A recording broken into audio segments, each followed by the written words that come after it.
झारखंड के रांची से खबर है जो रोंगटे खड़े कर देने वाली है। रांची में एक घर में काम करने वाली खातून पर जुल्म की सारी हदें पार कर दी गई हैं और ये इल्ज़ाम बीजेपी नेता सीमा पात्रा पर है। सीमा पात्रा बीजेपी की खवातीन विंग की नेशनल वर्किंग कमेटी मेंबर हैं। सीमा पात्रा के घर पर काम करने वाली खातून ने अपनी मुश्किलों को बयान करते हुए बताया कि कभी उसको गर्म तवे से जलाया गया, कभी राड से उसके दांत तोड़े गए और कभी कमरे में उसको बंधक बनाए रखा गया।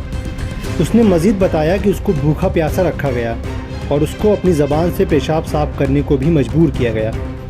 और ये 1-2 महीने की कहानी नहीं बल्कि मुज़ालिम का ये सिलसिला गुज़श्ता 8 सालों से जारी है। बीजेपी लीडर सीमा पात्रा के शौहर साबिक IAS हैं, उसके बावजूद उनके घर में ये हरासानी बरसों तक जारी रही। झारखंड के गुमला में रहने वाली 29 साल की मुताशिरा पिछले 10 सालों से पात्रा ख़ानदान के लिए काम कर रही थी। सीमा पात्रा के बेटे ने मुताशिरा को उसकी चंगुल से छुड़ाने में मदद की। वीडियो वायरल होने के बाद सीमा पात्रा को गिरफ्तार कर लिया गया है और बीजेपी ने सीमा को पार्टी से बर्खास्त कर दिया है।